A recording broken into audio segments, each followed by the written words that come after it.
Hello everyone, welcome to Dekas tutorial. আজি আমি discuss কৰিম যি তোমালোকৰ 19 জানুৱাৰী টেটৰ এক্সাম হ'বলগীয়া হৈ আছে তাৰ কাৰণে কেইটামান ম্যাথছৰ ইম্পৰ্টেন্ট কোৱেশ্চন আৰু তাৰে ফাৰ্স্ট কোৱেশ্চনটো আমি চাওঁ হা ফাৰ্স্ট কোৱেশ্চনটো কি দিছে চোৱা ফাৰ্স্ট কোৱেশ্চনটো দিছে এনেকুৱা ধৰণৰ কোৱেশ্চন এটা তোমালোকৰ যোৱাবাৰ টেটত আহি গৈছে তোমালোকৰ 2021 ত যি টেটৰ এক্সাম হৈছিল সেই এক্সামত তোমালোকৰ এনেকুৱা ধৰণৰ কোৱেশ্চন এটা আহিছিল কোৱেশ্চনটো দিছে if p is directly proportional to q and p is equal to 6 when q is equal to 30 the value of q when p is equal to 2 is আমাক কি উলিয়াব আছে q ভ্যালুটো উলিয়াবলৈ কৈছে ফার্স্ট আমাক দুটা কন্ডিশন দিছে আমাক প্ৰথমতে কি দিয়া আছে ফার্স্টতে আমাক দিয়া আছে p is directly proportional to q এতিয়া যেহেতু আমাক ডাইৰেক্টলি প্ৰপোৰ্শনাল সাইনটো দিয়া আছে সমানুপাতিক সাইনটো গতিকে আমি এই কোৱেশ্চনটো এই সমানুপাতিক সাইন থাকিলে আমি সলভ কৰিব নোৱাৰো এই সমানুপাতিক সাইনটো আমি কি কৰিব লাগিব অতৰাই ল'ব লাগিব সমানুপাতিক সাইনটো আমি কেনেকৈ অতৰাম p is equal to যদি দিও তেতিয়া হলে আমি এটা কি দিব লাগিব কনস্ট্যান্ট দিব লাগিব মানে ধ্ৰুবক এই ধ্ৰুবকটোক আমি কি বুলি ধৰিলো k বুলি ধৰিলো q হয় না নহয় এতিয়া আমাক কি ফার্স্ট কন্ডিশনটো কি দিয়া আছে p ভ্যালুটো 6 দিয়া আছে আমি পুট কৰি দিলো k ভ্যালুটো আমি উলিয়াব লাগে আৰু q ভ্যালুটো আমাক কিমান দিয়া আছে q ভ্যালুটো আমাক 30 দিয়া আছে হয় না নহয় তেতিয়া হলে আমি k ভ্যালুটো কিমান পাম k is equal to 6/30 হয়নে আৰু k ভ্যালুটো আমি কিমান পাম 15 মানে আমি কিমান পাম k ভ্যালুটো 1/5 পাই গলো এতিয়া নেক্সট কন্ডিশনটো আমাক কি দিয়া আছে p is directly proportional to q দিয়াই আছে আৰু আমাক ইয়াত কি দিয়া আছে p ভ্যালু দিয়া আছে p ভ্যালু কিমান দিয়া আছে 2 দিয়া আছে হয়নে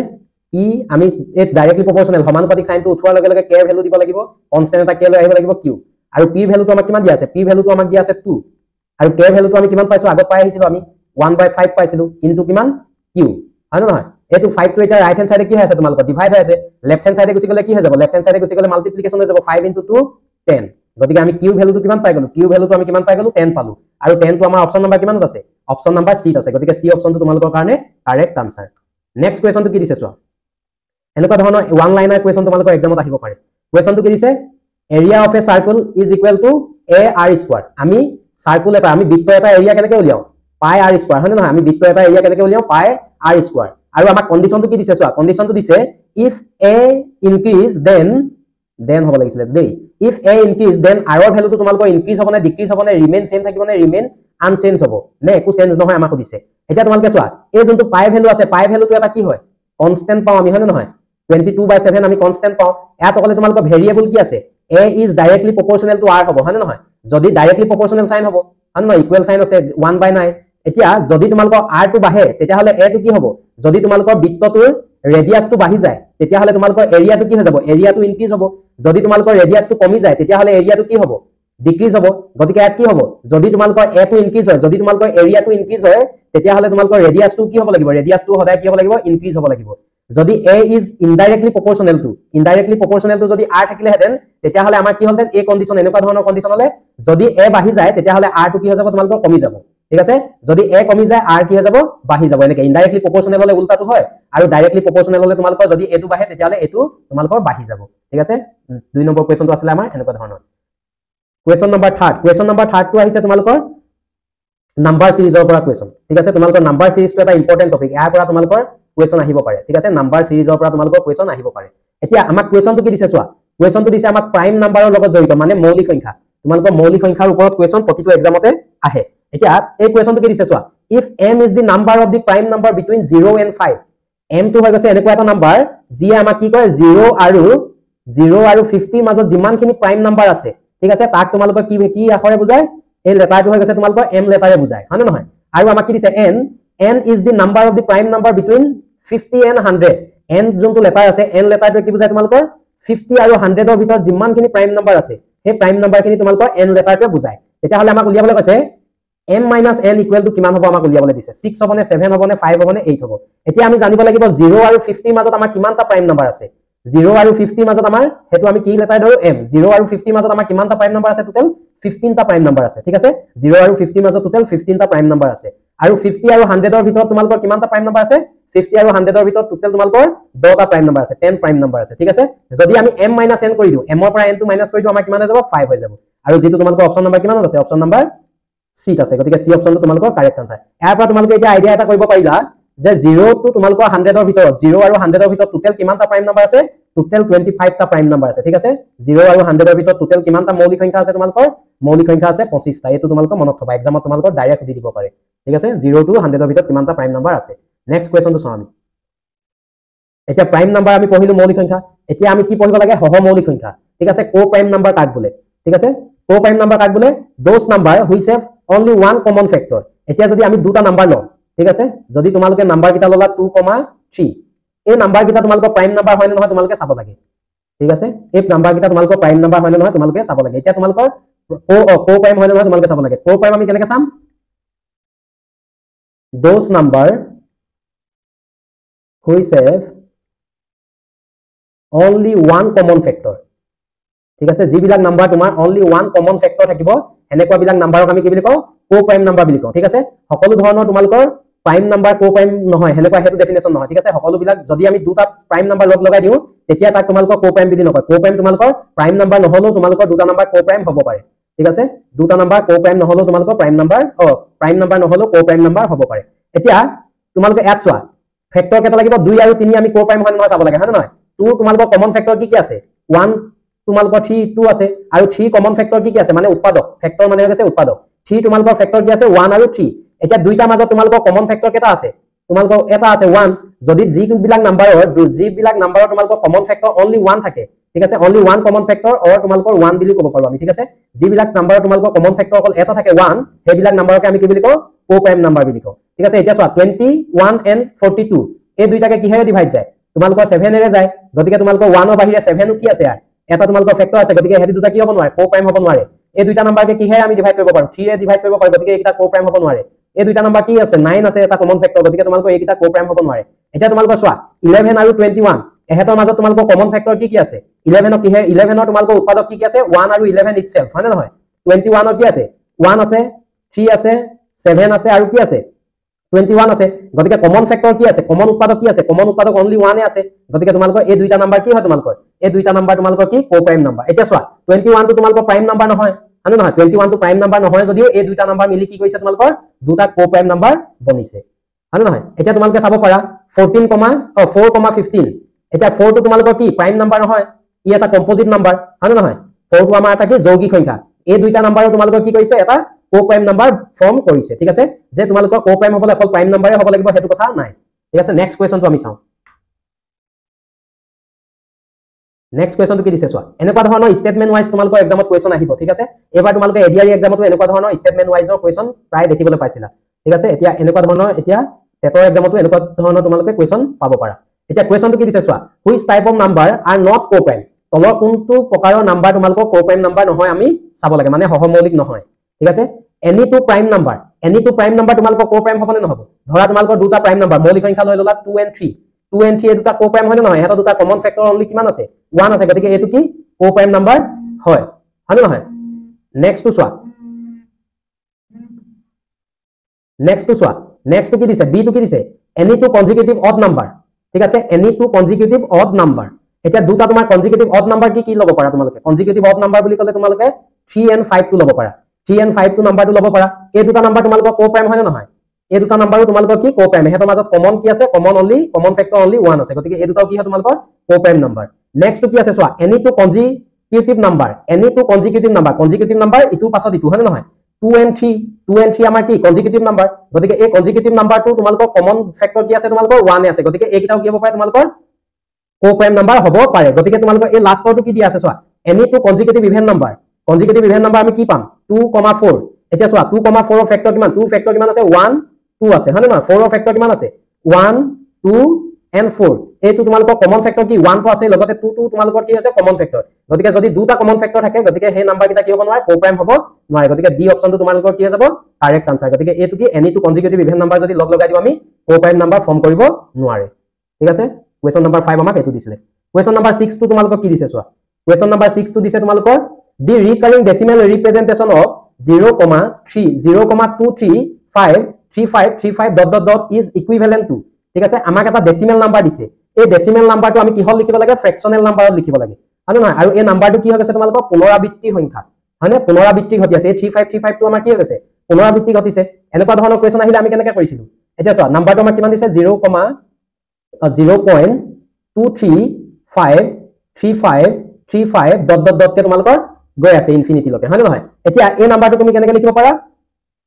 এই নাম্বাৰটো লিখিব পাৰা তুমি 0.235 এই যেহেতু তোমালোকৰ 35 কে গৈ আছে নাম্বাৰ কিটা হয়নে নহয় গতিকে 35 ৰ ওপৰত তুমি এটা কি দিব পাৰা বাৰ সাইন দিব পাৰা আৰু এনেকুৱা ধৰণৰ কোৱেশ্চন আমাৰ এটা শৰ্টকাট আছে শৰ্টকাটটো আমি কেনেকৈ কৰিম চোৱা যি কিটা নাম্বাৰৰ ওপৰত তোমাৰ বাৰ আছে ইয়াত তোমালোকৰ এই ডেসিমেল এই নাম্বাৰটো আৰু 5 আৰু তোমালোকৰ 3 ৰ ওপৰত বাৰ আছে হয়নে নহয় দুটা নাম্বাৰৰ ওপৰত বাৰ আছে গতিকে আমি দুটা কি দিম 9 দিম ঠিক আছে দুটা আমি 9 দিলো বাৰ থকাৰ কাৰণে আৰু যেহেতু তোমালোকৰ এই 2 নাম্বাৰটোৰ ওপৰত কি নাই বাৰ সাইনডাল নাই গতিকে আমি হেত কাৰণে আমি কি দিলো ইয়াত 0 এটা পুট কৰিলো ঠিক আছে যিমান নাম্বাৰৰ ওপৰত তোমাৰ বাৰ সাইন থাকিব সেই বাৰ সাইন থাকিলে তুমি কি দিবা 99 দিবা যেটা নাম্বাৰৰ ওপৰত থাকে যদি তিনটা নাম্বাৰৰ ওপৰত থাকিলে আমি তিনটা 9 দিলেন আৰু যেটা নাম্বাৰৰ ওপৰত তোমালোকৰ বাৰ সাইনডাল নাথাকে তেতিয়া তোমালোকে কি দিবা 0 দিবা এতিয়া গোটেই নাম্বাৰটো তোমালোকে ফাৰ্ষ্টতে লিখিবা 235 আৰু যিটো নাম্বাৰৰ ওপৰত বাৰ সাইন নাই তোমালোকে হেতু কি কৰি দিবা মাইনাস কৰি দিবা ইমানে যাব 235 পৰা যদি 2 এটা মাইনাস কৰি দিয়া 233 ডিভাইডেড বাই 990 এটো কিমানত আছে অপচন নাম্বাৰ বি আছে গতিকে বি অপচনটো তোমালোকৰ কাৰণে কাৰেক্ট আনসাৰ ঠিক আছে এনেকে ধৰণৰ তোমালোকৰ ৰিকাৰিং নাম্বাৰ আহিলে কৰিব পাৰিবা এই ট্ৰিকটো লগাই নেক্সট কোৱেশ্চনটো কি দিছে চোৱা নেক্সট কোৱেশ্চনটো দিছে which of the following is not correct তলৰ কোনটো স্টেটমেন্ট শুদ্ধ নহয় ঠিক আছে শুদ্ধ নহয় আমাক দিছে one is neither prime number nor composite number হয় নহয় এটো কম্পোজিট মানে হৈছে তোমালোকৰ যৌগিক সংখ্যা ঠিক আছে একটো তোমালোকৰ মৌলিক সংখ্যাও নহয় যৌগিক সংখ্যাও নহয় গতিকে এটো কি হৈ যায় correct option 0 is neither positive no negative 0 to তোমালোকৰ পজিটিভও নহয় নেগেটিভও নহয় এটো তোমালোকৰ কি কাৰেক্ট আনসাৰ তাৰ পিছত তোমালোকে কি দেখিলা চোৱা √2 is an irrational number √2 to তোমালোকৰ কি অপৰিমেয় সংখ্যা এটো তোমালোকৰ কি কাৰেক্ট আনসাৰ তাৰ পিছত তোমালোকৰ কি দিছে চোৱা if p and q is even p cos q যদি তোমালোকৰ p cos q to যদি ইভেন হয় মানে তোমালোকৰ যুগ্ম সংখ্যা হয় তেতিয়ালে p আৰু q দুইটা কি হ'ব লাগিব বুলি কৈছে যুগ্ম সংখ্যা হ'ব লাগিব বুলি কৈছে এটো হয় জানো নহয় নহয় যদি তুমি ধৰা চোৱা p to যদি তুমি 5 ধৰিলা আৰু q to যদি তুমি 6 ধৰিলা 5 cos 6 কৰি দিলে কিমান হৈ যায় 30 হৈ যায় এটা আমি কি পাই গলো ইভেন নাম্বাৰ পালো এই 5 টো তোমালোকৰ যুগ্ম সংখ্যা হয় জানো ইভেন নাম্বাৰ হয় জানো নহয় নহয় গতিকে তোমালোকৰ কি হ'ব লাগিব এই দুইটা p আৰু q তোমালোকৰ ইভেন নাম্বাৰ নহলেও এই আমি ৰিজাল্টটো কি পাব পাৰো ইভেন নাম্বাৰ পাব পাৰো ঠিক তেনেদৰে 4 5 তোমালোকৰ কি 4 cos 5 কিমান 20 আমি এটা ইভেন নাম্বাৰ পাইছো গতিকে আমাৰ 4 আৰু 5 দুইটা ইভেন নহয় এটা তোমালোকৰ যুগ্ম আৰু এটা কি অযুগ্ম গতিকে এটো কি কাৰেক্ট নহয় সেই কাৰণে আমাৰ কি কাৰেক্ট আনসাৰ ঠিক আছে নেক্সট কোৱেশ্চনটো কি দিছে চোৱা নেক্সট কোৱেশ্চনটো দিছে তোমালোকৰ ডিভিজিবিলিটি ওপৰত দিছে ঠিক আছে ডিভিজিবিলিটি এতিয়া আমাক এটা নাম্বাৰ দিছে চোৱা 687n29 এতিয়া আমি n ৰ জায়গাত কি ভ্যালু পুট কৰিম যেতিয়া তোমালোকৰ এই নাম্বাৰটো গোটেই নাম্বাৰটো কিহেৰে ডিভাইড যাব 9 এৰে ডিভাইড যাব ঠিক আছে আমি n ৰ ভ্যালু কি পুট কৰিলে এই গোটেই নাম্বাৰটো তোমালোকৰ 9 এৰে ডিভাইড যাব 3 পুট কৰিম নে 4 পুট কৰিম নে 2 পুট কৰিম নে আমি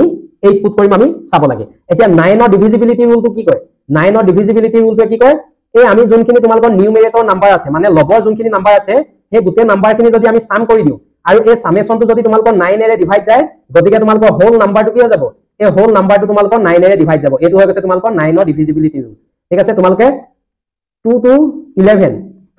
ৰ গোটেই ডিভিজিবিলিটি ৰুলখিনি এবাৰ চাই যাবা তোমালোকৰ এক্সামত সুবিধা হ'ব ঠিক আছে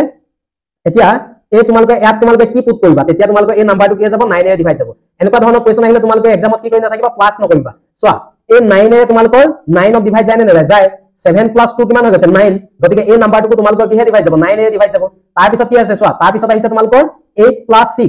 6 কৰিলে কিমান 14 14 ৰ লগত তুমি কি এটা প্লাস কৰিব লাগিব n ৰ জায়গা 14 ৰ লগত তুমি 4 এটা প্লাস কৰিলে কিমান হৈ যাব 18 হৈ যাব এই 18 নাম্বাৰটো কিহে ডিভাইড যাব 9 এৰে ডিভাইড যাব গতিকে যদি আমি n ৰ ভ্যালুটো 4 পুট কৰো তেতিয়া হলে এই হোল নাম্বাৰটো ডিভাইডেড বাই 4 ঠিক আছে this whole number is divided by 4 হ'ব ঠিক আছে এনেকুৱা ধৰণৰ আছিল তোমালোকৰ 9 ৰ ডিভিজিবিলিটি ৰুলটো নেক্সট কোৱেশ্চনটো আহিছে তোমালোকৰ সেট থিওৰিৰ পৰা ঠিক আছে নেক্সট কোৱেশ্চনটো কি দিছে তোমালোকৰ সেট থিওৰি এতিয়া আমাক সেট থিওৰি কি দিছে চোৱা হাউ মেনি সাবসেট অফ a এই যোনটো a তোমালোকৰ সেট আছে a সেটটো আমাক কিমান দিছে a সেটটো তোমালোকৰ 1 2 3 এটো a সেট হয়নে আৰু a সেটৰ এলিমেন্ট কেটা আছে এটা দুটা তিনটা গতিকে কাৰ্ডিনেল নাম্বাৰ অফ a ঠিক আছে কাৰ্ডিনেল নাম্বাৰ অফ a কিমান আছে তোমালোকৰ 3 আছে হয়নে নহয় কাৰ্ডিনেল নাম্বাৰ অফ a 3 এতিয়া আমি সাবসেট কেনেকৈ উলিয়াও আমাক যদি তোমালোকৰ উপসংহতি উলিয়াবলৈ দিয়ে তেতিয়া হলে আমি আমাৰ এটা ফৰ্মুলা আছে ঠিক আছে 2 to the power cardinal number of the G set দিয়া থাকে তোমালোকৰ ঠিক আছে ইয়াত যেহেতু a সেট দিয়া আছে আমি a সেট বুলি লিখি দিলো 2 to the power এতিয়া চোৱা cardinal number of the a কিমান a কাৰ্ডিনেল নাম্বাৰ 3 হয় গতিকে তোমালোকৰ সাবসেট কেটা আছে টোটাল 8টা আছে 2 যদি আমি কিউব কৰি দিও কিমান হৈ যাব 8 গতিকে তোমালোকৰ সাবসেট কেটা হৈ গল 8টা হৈ গল এইটো তোমালোকৰ কাৰেক্ট আনসাৰ নেক্সট কোৱেশ্চনটো কি দিছে চোৱা এনেকুৱা ধৰণৰ কোৱেশ্চন এটা তোমাৰ যোৱাবাৰ আহি গৈছিল তোমালোকৰ এক্সামত which of the following represent a singleton set বুলি দিব পাৰে কেতিয়াবা এক্সামত তোমালোকৰ নহলে ইউনিট সেট বুলিও দিব পাৰে ঠিক আছে একক সেট এতিয়া যিবিলাক সেটৰ তোমালোকৰ এলিমেন্ট অকল এটা থাকিব ঠিক আছে those set which have only one element is called singleton set or unit set ঠিক আছে যিবিলাক সেটৰ তোমালোকৰ only one element থাকিব এই সেটত তোমালোকৰ কি এটাও এলিমেন্ট নাই ঠিক আছে এটোক আমি কি বুলি কম 5 set 5 বুলি কম ঠিক আছে এটোক আমি 5 বুলি কম নাইবা তোমালোকৰ এমটি সেট বুলি কম এইটো তোমালোকৰ যোৱাবাৰ এক্সামত আহিছিল এমটি সেট এতিয়া চোৱা এই সেটত তোমালোকৰ কেটা এলিমেন্ট আছে অকল এটা এলিমেন্ট আছে গতিকে ইয়াক আমি সিংগলটন সেট নাইবা ইউনিট সেট বুলি আমি ক'ব পাৰো ঠিক আছে গতিকে 10 টো তোমালোকৰ option number B correct answer next question কি দিছে চোৱা তোমালোকৰ নেক্সট কোৱেশ্চনটো আহিছে তোমালোকৰ পাৰ্সেন্টেজৰ পৰা in an election between the two candidates A and B A got 52% vote তোমালোকৰ ইলেকশন হৈছিলে এটা ইলেকশনত তোমালোকৰ A কিমান পাৰ্সেন্ট ভোট পালে 52% ভোট পালে and 52% of the total vote voter 52% vote পালে গতিকে দুজন ক্যান্ডিডেট আছিল B এ কিমান ভোট পাব A যদি 52% পায় B এ কিমান পাব 48% পাব A কিমান পাৰ্সেন্ট ভোট বেছি পালে 4% ভোট বেছি পালে আৰু তোমালোকৰ A কিমান ভোটত ডিক্লেয়াৰ কৰি দিলো আমি জিকিলে বুলি A তোমালোকৰ আমি ডিক্লেয়াৰ কৰি দিলো 500 ভোটত A ইলেকশন টু উইন হল হয় নহয় 4% of X মানে কিমান total vote 4% is equal to 500 vote হয় নহয় A তোমালোকৰ কিমান ভোট বেছি পালে 500 ভোট বেছি পালে এতিয়া চোৱা total vote আমি কিমান ধৰিছো X X or 4% of X মানে 500 গতিকে 4% আমি কেনেকৈ লিখিব পাৰো 4/100 into কিমান X is equal to কিমান 500 তাৰ পিছত কিমান হ'ল চোৱা X is equal to কিমান 500 into 100 divided by 4 এটো আমি কাটিলে কেবা যাব 25 বাৰ যাব আৰু 25 আৰু 500 যদি আমি মাল্টিপ্লিকেশন কৰি দিও কিমান যাব 1250 এই মাল্টিপ্লিকেশনটো তোমালোকে নিজে এবাৰ চাই লবা ঠিক আছে নেক্সট কোৱেশ্চনটো আমি চাও নেক্সট কোৱেশ্চনটো কি দিছে চোৱা the length and breadth of a rectangle increase by 10% and 20% এনেকুৱা ধৰণৰ তোমালোকৰ এক্সামত আহে and what will be the percentage increase in the area of the rectangle এটা ৰেক্টেংগুলৰ তোমালোকৰ লেন্থটো কিমান ইনক্ৰিজ হৈছে ইনক্ৰিজ নে ডিক্ৰিজ ইনক্ৰিজ দিছে এটা ৰেক্টেংগুলৰ তোমালোকৰ লেন্থটো কিমান হৈ গৈছে তোমালোকৰ ইনক্ৰিজ হৈ গৈছে 10% and 20% respectively what is the percentage of the area increase in the rectangle তোমালোকৰ এৰিয়াটো কিমান ইনক্ৰিজ হ'ব তোমালোকে চাব লাগে এই কোৱেশ্চনটো তোমালোকৰ ডিক্ৰিজ হ'ব ঠিক আছে ইনক্ৰিজ নহয় তোমালোকে কি কৰি লবা ডিক্ৰিজ কৰি লবা ঠিক আছে the length and breadth of a rectangle decrease by তোমালোকৰ কিমান decrease by 10% and 20% what will be the percentage of the decrease ঠিক আছে what is the percentage of the decrease কিমান তোমালোকৰ বৃদ্ধি নহয় হ্ৰাস পাইছে ঠিক আছে কিমান শতাংশ হ্ৰাস পাইছে তোমালোকে উলিয়াব লাগে এতিয়া চোৱা অৰিজিনালি তোমালোকৰ লেন্থ এন্ড ব্ৰেডথ কিমান থাকে আমি অৰিজিনালি যি বস্তুৰে হওক তোমালোকৰ আমি কিমান ধৰো 100% বুলি ধৰি না নধৰো 100 ধৰি ললো এটো হৈ গৈছে অৰিজিনালি নেক্সট কি হৈ গৈছে তোমালোকৰ লেন্থ এন্ড ব্ৰেডথ কি হৈ গৈছে তোমালোকৰ ডিক্ৰিজ হৈছে লেন্থটো কিমান ডিক্ৰিজ হৈছে তোমালোকৰ 10% 100 ৰ 10% কমি গলে কিমান হ'ব 90 হ'ব 100 ৰ তোমালোকৰ 20% কমি গলে কিমান হ'ব 80 হ'ব এতিয়া আমি তোমালোকৰ হেৰি কেনেকৈ উলিয়াও এটো কি বুলি কয় যোনটো আমাৰ আয়ত আছে আয়ত আমি কালি কেনেকৈ উলিয়াও L * B এতিয়া 100 * 100 পূৰণ কৰিলে কিমান হ'ব তোমালোকৰ 10000 হ'ব তাৰ পিছত এই যোনটো ফাইনাল ৰেক্টেংগুল হ'ব ফাইনাল ৰেক্টেংগুলৰ এৰিয়াটো কিমান হ'ব 90 * 80 90 * 80 কৰিলে কিমান 720 হয় না 7200 এতিয়া চোৱা এতিয়া পাৰ্সেন্টেজ ডিক্ৰিজ কিমান পাৰ্সেন্টেজ ডিক্ৰিজ হৈছে আমি কেনেকৈ উলিয়াম প্ৰথমতে ডিক্ৰিজ কিমান হৈছে ডিক্ৰিজ হৈছে 10000 ৰ পৰা তোমালোকে 7200 যদি মাইনাস কৰি দিয়া কিমান 2800 টো তোমালোকে ওপৰ লিখিবা আৰু অৰিজিনালি কিমান আছিল তোমালোকৰ 10000 আছিল 10000 টো তলত লিখি যেহেতু পাৰ্সেন্টেজ উলি আছে তোমালোকে 100% এটা মাল্টিপ্লিকেশন কৰি দিবা 0000 কেনসেল আউট এপিনে 000 কেনসেল আউট থাকিলে কিমান তোমালোকৰ 28% যেটো তোমালোকৰ কাৰেক্ট আনসাৰ কিমান আছে বি আছে গতিকে বি অপশনটো তোমালোকৰ কাৰণে কি হ'ব কাৰেক্ট আনসাৰ ঠিক আছে তোমালোকে এটো কি কৰি লবা ডিক্ৰিজ কৰি লবা ঠিক আছে এতিয়াবা এক্সামত তোমালোকৰ ইনক্ৰিজৰ ওপৰতো আহিব পাৰে ঠিক আছে ইনক্ৰিজৰ ওপৰতো আহিব পাৰে নেক্সট কোৱেশ্চনটো কি দিছে চোৱা নেক্সট কোৱেশ্চনটো দিছে in a triangle the ratio of the angle 3:2:3:4 find the largest angle ঠিক আছে এটা আমাক ট্ৰায়াঙ্গল দিয়া আছে এই ট্ৰায়াঙ্গলটো তোমালোকৰ ৰেশিও কিটা কিমান দিয়া আছে ৰেশিও দিয়া আছে 2 3 and 4 এতিয়া আমাক ৰেশিও হে দিয়া আছে আমাক এংগল কিটা দিয়া নাই হয়নে নহয় ৰেশিও কিটা আমাক কিমান দিয়া আছে 2:3:4 আমাক ৰেশিও দিয়া আছে গতিকে আমি ট্ৰায়াঙ্গল কিটা এংগলটো ধৰি লম কিমান বুলি ধৰি লম এংগলটো ধৰি লম ধৰা হল ফাৰ্স্ট এংগলটো 2x সেকেন্ডটো তোমালোকৰ 3x আৰু ফোৰ্থ এংগলটো থাৰ্ড এংগলটো তোমালোকৰ 4x এটা ট্ৰায়াঙ্গলৰ গোটেইটা এংগল যদি আমি প্লাস কৰি দিও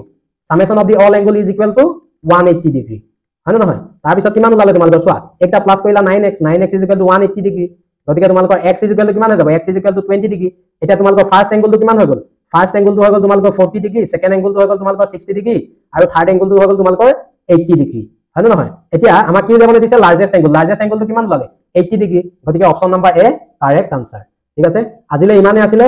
আমি কালিলৈ বাকিখিনি কোৱেশ্চন আকৌ কেইটামান কোৱেশ্চন আমি আকৌ ডিসকাস কৰিম যদি তোমালোকে এই কোৱেশ্চন কিটা প্ৰেক্টিস কৰিব বিচাৰা তেতিয়া হলে আমাৰ টেলিগ্ৰামৰ লিংকটো ডেসক্ৰিপচনত দিয়া থাকিব তোমালোকে ডেসক্ৰিপচনত গৈ টেলিগ্ৰামত জয়েন হৈ লবা আৰু পিডিএফটো এক্সেস কৰি লবা আৰু যদি ভিডিওটো চাই ভাল পালা তেন্তে আমাৰ যোনটো ডেকাস টিউটোৰিয়েল ইউটিউব চেনেল আছে ইউটিউব চেনেলটো তোমালোকে সাবস্ক্ৰাইব কৰি লবা লগতে আমাৰ ডেকাস টিউটোৰিয়েলৰ ফেসবুক পেজ আছে ফেসবুক পেজটো তোমালোকে ফলো কৰি লবা thank you everyone for watching this video